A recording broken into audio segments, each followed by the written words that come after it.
한 집에 차 2대씩 갖고 이런 엄청난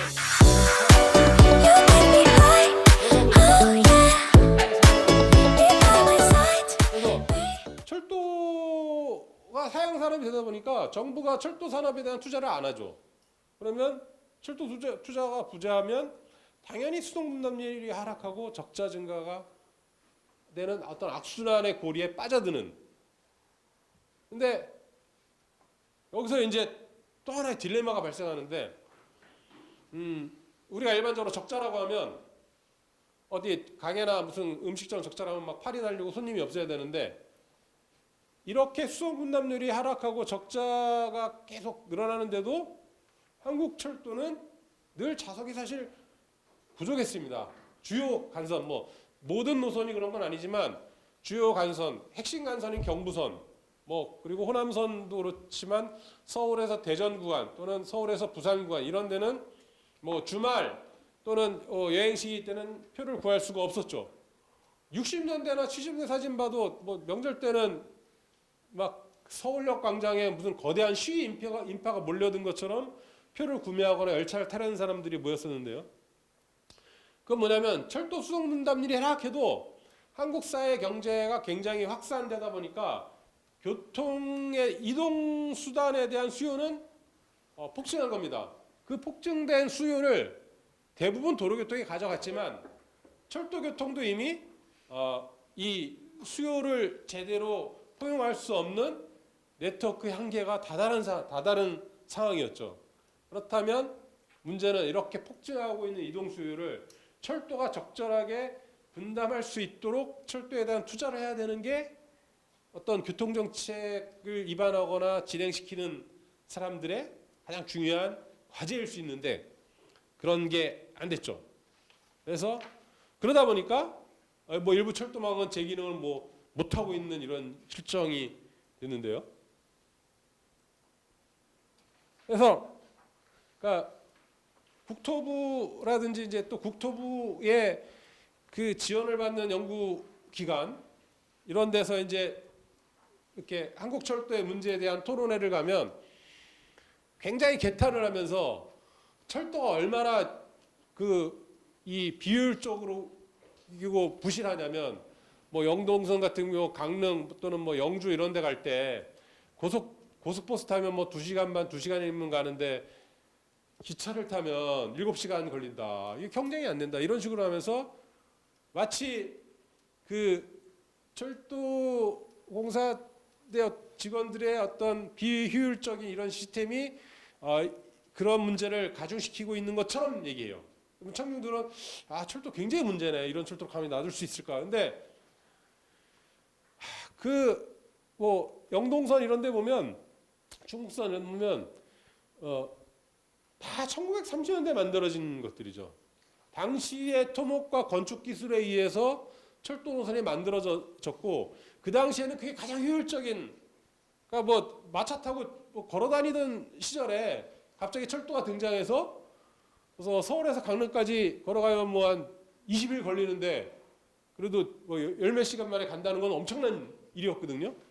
근데 지금 만들어진 뭐 고속도로 시스템 다 2000년대 중후반 이때 새로 만들어 놓은 노선들 많아요. 그렇다면 2000년대 토목과 건축 기술과 시간 개념이 도입돼서 그냥 직선으로 도로를 뚫으니까 철도보다 훨씬 경쟁력이 있을 수밖에 없죠. 철도공사의 경영 능력과 아무 상관이 없는 거죠. 그러니까 철도든 도로든 굉장히 중요한 게 뭐냐면 인프라 자체가 담지하고 있는 그 효율성 이것이 경쟁력에 굉장히 중요한 모티브가 된다라는 거죠. 그래서 이 거대 인프라 자체 가지고 있는 효율성이 어떨 때는 게임 체인저 역할을 하는 거죠. 교통에서. 옛날에 이제 서울 천안간 전철 수건 전철 개통되면서 천안에서 서울로 가는 시외버스 업자들이 막 그 위기에 빠졌다 그러고 그리고 KTX 등장하면서 대구 갈 때 비행기 타고 가는 사람 없습니다. 이제 뭐 국내선 항공 갑자기 감소하는데 그러니까 이 민영 항공사들이 거의 국토부는 그렇죠. 민간 기업이 가장 효율적이다라고 하는데 그런 효율성을 가장 중요시하는 항공사들이 오늘부터 우리는 적자를 한번 제대로 볼 거야 하고 경영을 갑자기 잘못해서 비행기 편수가 줄어들고 수요가 없어졌을까요? 훨씬 효율적인 KTX가 나오니까 비행기가 안 타는 거죠. 그러니까 인프라 자체의 효율성이 그 효율성 담지하고 있는 효율성이 변화되니까 당연히 수요는 이전되는 겁니다. 대표적인 예가 그렇죠. 그 철도 초기에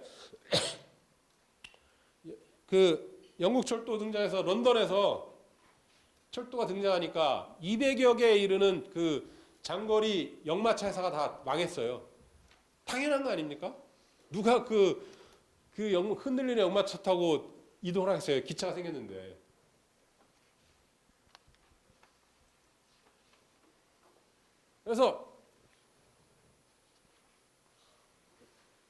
그래서 이제 정부가 얘기하는, 그러면 철도에서 경쟁은 가능한가? 철도 산업의 근본적 특성은 우리 이제 철도를 연구한 분들은 많이 알고 있는데, 자 그렇다면 그러니까 국토부는 한국철도는 독점이고 경쟁 체제만이 살 길이라고 얘기하는데, 그러면 한국철도의 문제는 그럼 독점에서 비롯됐는가? 그러니까 그 현재 한국철도 산업이 갖고 있는 문제를 진단하는 데 있어서 국토부가 한 진단이 맞냐 틀리냐에 따라서 향후 철도산업발전 기본계획이 어떻게 전개돼야 하는지 중요한 어떤 그 지점이 되는데요. 저는 기본적으로 국토부의 진단은 잘못됐다. 자연 독점이 성격이 아주 강한 게 철도죠. 교통로와 이동수단이 통합된 이론적 체제. 그러니까 경쟁을 하려면 뭐가 가장 중요하냐면 여러 것 중에 선택을 하면서 다른 것들을 배제시켜야 돼요. 그게 경쟁이죠. 아이폰이 있고 갤럭시가 있어요. 근데 내가 갤럭시를 사면 아이폰을 그냥 안 사는 거죠. 근데 어느 지역에서 다 아이폰만 팔아. 그럼 내가 갤럭시를 사고 싶어도 아이폰을 사야 되는 거죠. 그러니까 철도에서 경쟁은 선택을 통한 배제가 안 되는, 여기 도로, 항공, 해운 모두 운전자 자유. 그러니까 우리가 고속도로를 가다가 갑자기 국도로 나갈 수도 있어요. 또는 뭐 마음대로 쉴 수도 있고 차선을 바꿀 수도 있고. 근데 철도는 교통로와 이동수단, 시설과 선로와 열차가 사람 하나의 일체된 시스템이에요. 기관사가 맘먹고 옆선로로 가야지 죽어도 못하죠. 신호와 관제 시스템에서 일체된 시스템. 그러니까 여기서 되게 중요한 게 뭐냐면, 여러분들 그 기관차 경주대란 말 들어보신 적 있습니까? 없죠. 뭐 기관차 쇼 없어요. 자가용 기관차, 자가용 열차 없죠. 그러니까 모든 교통수단, 뭐 도로, 그러니까 자동차든 또는 비행기든 배든 자가용이 있어요. 개인 요트도 있고 상업용도 있고, 그다음에 막 레저 스포츠까지 F1 자동차 경주 이런 뭐 그리고 항공도 에어쇼도 하잖아요. 이게 가능한데 유독 철도는 여객과 화물 운송 이 두 가지 기능 외에는 아무것도 못해요. 그러니까 뭐 대재벌 회사 사장도 자기 자가용 열차를 가질 수가 없어요. 뭐 아주 특수하게 그 국가원수 전용 열차들 이런 것도 있지만, 그런 전용 열차들도 그냥 뭐 대통령이나 무슨 뭐 김정은 국방위원장이 오늘 내가 열차 탈게 하고 타는 게 아니라 사전에 정확히 스케줄링에 의해서 들어가야만 탈 수 있는 거죠. 오직 여객과 화물이라는 공공교통적 어떤 수단으로서 작용할 수밖에 없는 철도에 대해서, 여기에 대해서 뭐 경쟁을 구현하겠다라고 하는 것 자체가 말도 안 되는 분석이라는 거죠.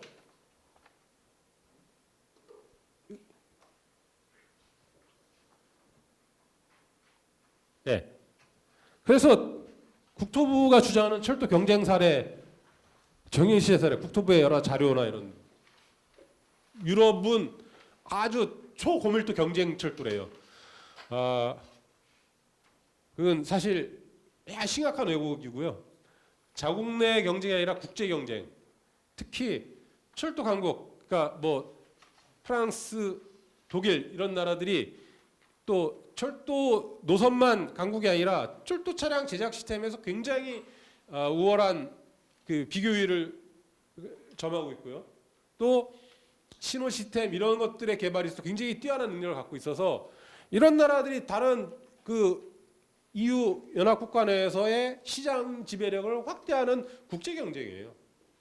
그래서 그 제가 스웨덴 철도 당국자랑 얘기를 할 때 이제 그런 얘기를 들은 적이 있는데 옛날에 독일이 탱크 몰고 스웨덴 왔었는데 지금은 이제 철도로 스웨덴을 지금 침략하고 있다 이런 농담을 했는데 그만큼 외국 기업들이 들어오는데 그 외국 기업들이 또 어떤 식으로 들어오느냐 유럽 각국에 철저히 컨소시엄을 구성한 민간 기업 형태로 들어옵니다.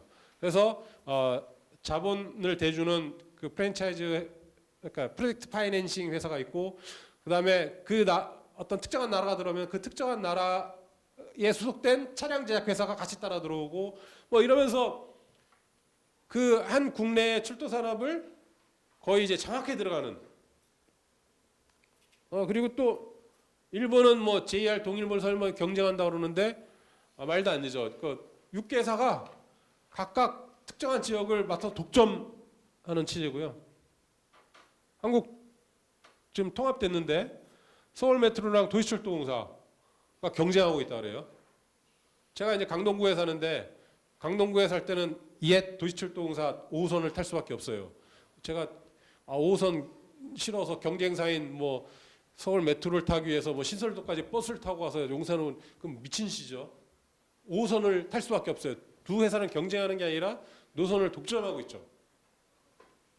또 1호선 서울 메트로 철도공사 운행 열차 지금도 용산역에 내려가면 어떨 때는 서울 메트로 차가 오기도 하고 철도공사 차가 오기도 하는데 제가 뭐 영등포 가야 될 일이 있는데 용산에서 아이씨 나는 철도공사 직원이니까 서울 메트로 차 안 타 이러지 않거든요. 그냥 오늘 타는 겁니다. 그냥 경쟁이 성립이 안 되죠. 근데 또 이런 게 이제 논리적으로 빈약하니까 국토부는 비교 경쟁을 얘기해요. 뭐 본격적인 어떤 시장 경쟁이 아니더라도 비교적으로 뭐 해서 타 교통수단과의 어떤 비교 경쟁 또는 도로 항공과의 경쟁에서 철도가 지금 그 제대로 역할을 못하니까 철도 경쟁력을 세워서 도로 항공 이겨야 되지 않냐 뭐 이런 식으로 발언을 하는데 그런 거죠. 예를 들어서 뭐 버스 업자라든지 어떤 철도 사업자라든지 항공 사업자는 타 교통수단에서 그렇게 경쟁에서 이기겠다는 생각 가져도 뭐라 그럴 수는 없어요. 근데 최소한 정부라면 도로, 항공, 뭐 해운, 철도 이런 것들이 서로 경쟁해서 막 그 어떤 나눠먹기 해가지고 한 곳을 뭐 초토화시키는 게 아니라 각 교통수단이 어떻게 적절하게 서로 상호 조화하고 보완할 수 있는 이런 거버넌스를 만들어 나가는 게 굉장히 중요한. 그래서 철도 역할과 도로 역할 또는 항공과 해운의 역할이 굉장히 이 국토 전체의 종합적인 또는 나라 전체의 종합적인 번영이나 발전을 위해서 어떻게 기여해야 되는지를 생각해야지 도로랑 경쟁해서 이겨야지 철도가 이런 식으로 또는 도로가 철도 경쟁에서 이겨야지 해서 너네들 자꾸 각자 개별적으로 효율화시켜봐 이런 식의 논리로 빠져서는 안 된다는 거죠.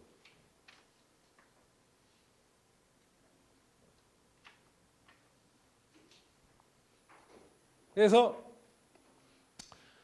한국철도의 르네상스를 불러온 고속철도. 그러니까 고속철도가 등장한 건 그 한국철도의 가장 수요가 많은 경부선 축을 어떻게 이 공급을 늘릴 것인가. 그래서 그 당시에 고속철도를 놓자는 논쟁 이전에 경부선, 북북선화 뭐 이런 논쟁도 있었습니다. 근데 그럴 때 야 이왕에 놓을 거 고속철도 놓자 해서 고속철도를 놓게 됐는데 근데 예를 들면 이제 고속철도 같은 경우는 처음에 제재한 게 6년 공개 5조 6천원 들어서 완공을 하기로 정부가 선언했는데 실제 공사가 진행되면서 18조 이상 들었고요. 공기는 12년이 걸렸습니다. 이유는 뻔하죠. 졸속 추진, 뭐 설계 변경. 그다음에 이제 정치인들이 대전이나 대구를 지하하겠다 해서 공약을 내놓고 뭐 설계병을 하다가 갑자기 선거가 끝나면 돈이 너무 많이 드니까 할 수 없다, 없던 일로 하는데 공기가 길어지니까 다음 선거가 또 와요. 그럼 정치인들은 또 이번에 진짜 제가 책임지고 지하하겠습니다 라고 또 공약을 내걸어요. 그리고 또 당선되고 나서 경제 위기, 국가 재정이 부담되니까 뭐 이러면서 공사비 늘어나고 정치적 논쟁 때문에 이러는데 그 중에 대표적인 게 광명역. 광명역을 고속철도 실적으로 상정한 정책 실패가 되면서 아주 그 한국철도의 전향적인 발전을 가로막게 되는데요.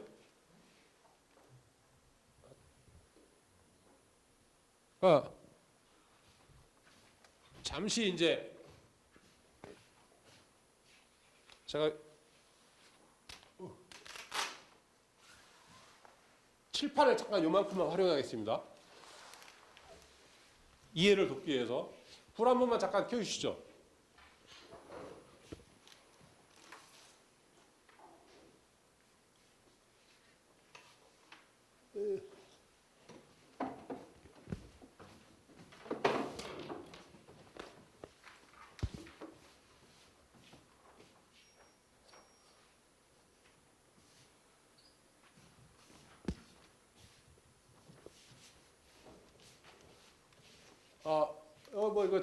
이거 치아가 아니고요. 이거 남한입니다. 네, 여기가 서울이고요. 좀 대전쯤 되겠네요. 좀 더 내릴까? 대전.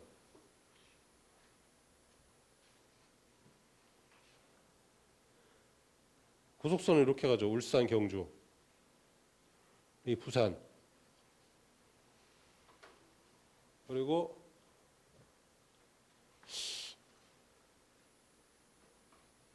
익산, 광주, 여기가 목포, 여기 광주, 순천, 여수, 그리고 여기가 그냥 이쯤에 천안, 장항, 군산, 지금 이렇게 연결되어 있죠. 해.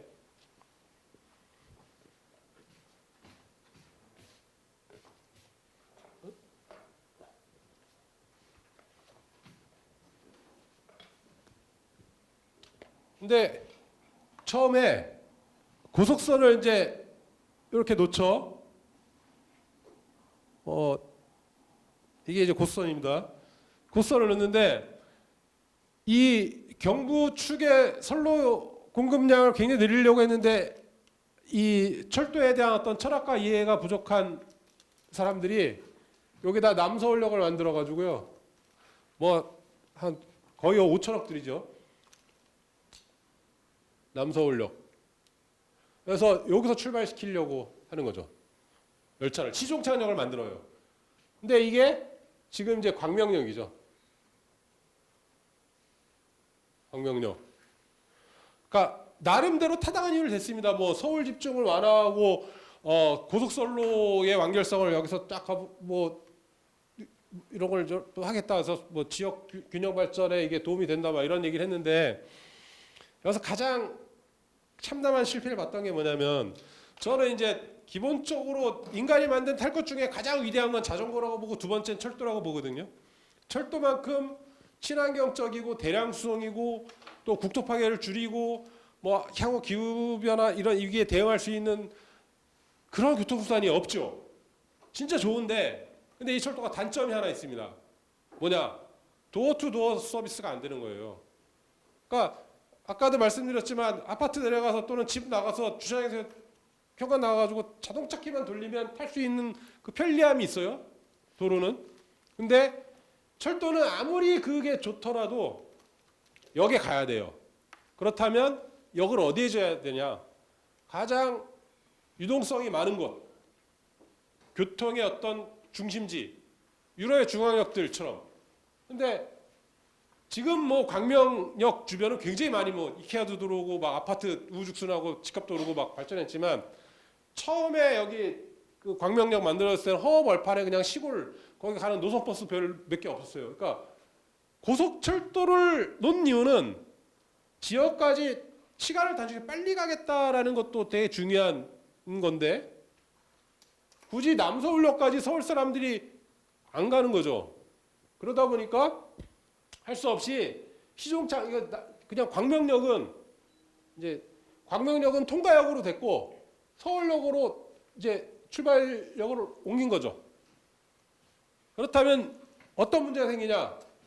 여기에 고속선 용량은 충분한데 여기는 그냥 재래선, 일반선이죠. 여기서 고속철도가 올라오고 뭐 호남선도 고속철도 올라오고 일반 철도, 전라선, 장항선 다 올라오고 화물열차도 여기서 다 많습니다. 여기가 금천구청하고 서울역 구간, 요 구간. 이 병목 때문에 수요가 많은데 고속열차를 넣을 수가 없어요. 이 문제를 해결하기 위해서 그러니까 금천서울간 병목 구간으로 고속선의 기능을 18조를 늘어놓고 만들어 놓고도 발휘를 못하게 만드는 거죠. 그래서 결국 고속선이 제 역할을 하려면 나 여기다 이제 지하로 고속선을 넣냐 아니면 뭐 고속 복선을 놓자 이런 얘기도 있었지만 여기 한 평택에서 고속선 만들고 요 수서까지 하면 강남이나 이쪽 강동, 뭐 성남, 구리, 뭐 이 경기 동부랑 서울 남부 여기서 굳이 서울역이 안 와도 고속열차를 탈 수 있고 고속선을 만들면 실제로 이 고속선 이 부분의 정체를 이쪽으로 충분히 흡수시켜서 이걸 이 고속선의 기능을 제대로 활용하자. 이게 수소곡선을 만든 이유입니다. 그리고 이렇게 만들자고 했을 때 이렇게 되면 철도공사가 갖고 있는 여러 가지 경영상의 문제 이런 것들이 훨씬 더 해결되고 적자가 감소될 것이라는 게 국토부가 애초에 상정했던 보고서나 이런 데도 남아있죠. 근데 여기서 문제가 발생한 게 뭐냐면 지금 한국철도의 모든 그러니까 고속철도 뭐 여기 경전선 있고 동해남부선 있고 여기 뭐 영동선, 충북선 엄청나게 선에 많은데 다 적자예요. 다 적자고 경부 고속선 하나만 흑자입니다. 돈이 되는 노선이니까 그때 MB 시절에 MB 말년에 야 요걸 놓는데 그러지 말고 요거는 민영화하자. 그래서 민간 경쟁 체제라는 철도 산업 발전을 위한 민간 경쟁 체제라는 원칙에 의거해서 이걸 만들자고 했다가 2014년인데 결국 그 민간 회사는 안 만들어졌죠. 근데 그 바톤을 이은 박근혜 대통령이 이걸 독립시킨 거죠. 분리시킨 거죠. 왜? 철도 산업을 살리기 위해서 경쟁 체제를 통해서 철도를 효율화시키겠다는 목적으로 만든 건데요. 근데 다음 보세요. SR이야말로 정말 수익 독점 체제예요. 그러니까 여러분 중에 아무나 또는 제가 뭐 경영학 이런 거 안 배워도 그냥 SR 사장 가면 흑자 그냥 내는 거예요. 왜? 아까 제가 말씀드렸죠. 인프라가 갖고 있는 효율성이 그걸 가능하게 하는 거죠. 그래서 SR 주식회사죠. 주식회사 민간 기업의 가장 전형적인 형태. 그래서 그 이 SR 그 탄생 시점에 논쟁이 있었습니다. 뭐 주식을 매각하지 못하도록 안전장치를 두겠다. 안전장치를 둬야 하는 거는 뭐냐면 그만큼 위험하기 때문에 안전장치를 두는 거잖아요. 애초에 안전장치가 필요 없는 그냥 근원적 안전적인 시스템을 만들면 되는데 이런 어떤 주식 매각과 배당 수익 뭐 이런 것들의 이 시스템을 가진 주식회사로 출범을 시켰고요. 경제 효과 발생하지 않죠. 예를 들면 여러분들이 뭐 용산구에 사는데 나는 경쟁사인 수서 SR 탈래하고 저 수서까지 1시간 반 걸려서 부산을 안 가죠. 부산에 있는 사람이 남대문 시장에 뭘 사러 가는데 나는 수서를 타야 돼 하고 수서에 가서 수서에서 남대문 안 온단 말이에요. 그냥 선택의 여지가 없는 지역 독점이고요. 그리고 국토부는 이제 경쟁 효과로 요금 수서발 KTX를 10% 인하할 수 있다고 막 자랑을 했어요. 근데 이게 경쟁 효과가 아니라 수익이 보장된 고속선을 독점적으로 운영하니까 독점 효과입니다. 그렇게 10% 낮출 수 있죠. KTX를 못 낮추는 여러분 잘 아시죠? 수많은 그러니까 무궁화, 뭐 새마을 이런 또 광역철도 이런 데에서 발생하는 적자를 KTX 수익이 교체 보조하면서 전체 철도망에 어떤 산소 공급을 해주는 시스템이죠. 근데 그런 아주 중요한 어떤 그 수익 공급의 원천을 뚝 잘라가지고 주식회사 하나 만들어서 거기서 배당 수익 나눠갖고 거기 투자자들한테 이익을 주고 있는 시스템을 지금 만들어 놓은 거죠. 그래서 국토부가 이제 철도적자 아주 악으로 규정했는데, 그러니까 뭐 2013년 기준으로 이제 볼게요. 철도적자 17조. 근데 이중 철도공사가 추후해서 인수한 부채가 5조 8천억이고요. 그 중에 경부고속철도 운영 부채가 4조 5천억이에요. 근데 이게 말도 안 되는 게 아까 제가 말씀드렸듯이 5조 6천억 가지고 고속철도 만들다고 해놓고는 18조 들었잖아요. 그렇게 엄청나게 든 이유는 철도공사의 어떤 경영 효율성과 아무 상관이 없어요. 그렇게 폭증된 것 중에 4조 5천억 그냥 뚝 떼어서 준 거예요. 너네 부채 이거 인수해라. 그리고 이런 걸 보면 예를 들면 일본 철도 국철 뭐 구조 개편하면서 민영화했거든요. 그때 일본 같은 경우는 이제 거의 27조 원에서 31조, 총 37조 원을 정부가 지원했는데 그 중에서 국철의 그 민영화 과정에 지원한 게 환율로 따지면 한 300조, 290조에서 300조 정도 됩니다. 이게 말도 안 되는. 그러니까 그때 한 2013년도에 한국 전체 국가 예산이 한 200, 그러니까 300조 정도 되는데 한 나라의 국가 예산 전체를 그냥 철도에 쏟아 부을 정도로 일본은 그냥 돈으로 그냥 다 민영화 시킨 거죠. 그리고 PSO 보상, 그러니까 철도의 사회적 역할을 위해서 필요한 어떤 벽지 노선, 뭐 공공운임 감면 보상 이런 것들에 대한 지급도 안 하고 있고요. 이런 문제 때문에 적자가 발생하는 거죠. 넘기면 그리고 뭐 차량 구입비, 지금 낡은 차량으로 사고 나고 이걸 빨리 안전한 새 차로 바꾸고 뭐 이런 것들이 필요한 거잖아요. 근데 이렇게 해서 근데 이거는 어떤 경영의 어떤 부실을 통해서가 아니라 더 시민들에게 어떤 안정적인 열차 서비스를 제공해서 들어간 투자 비용인데 이것도 적자로 계상되는 거죠.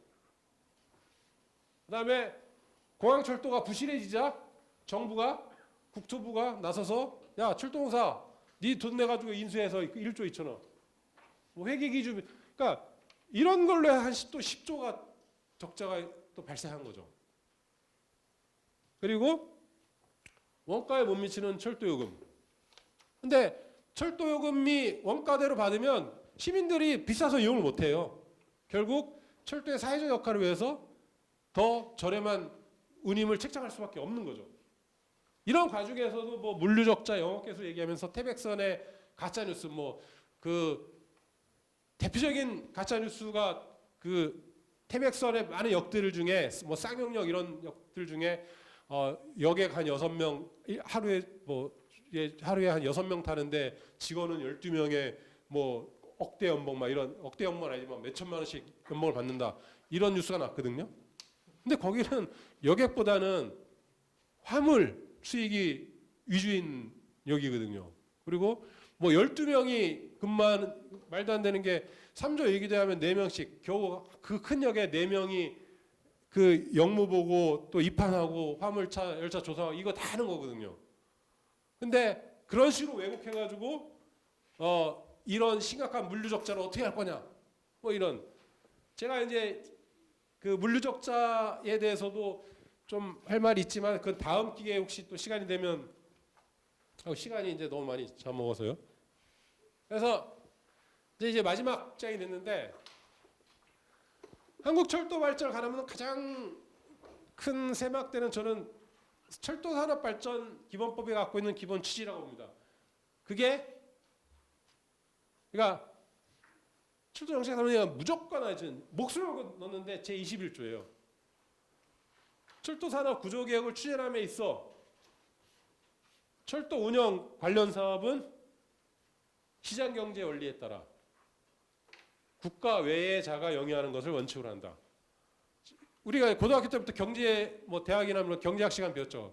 경제 3주체, 가계, 기업, 정부. 그러니까 국가, 기업, 정부.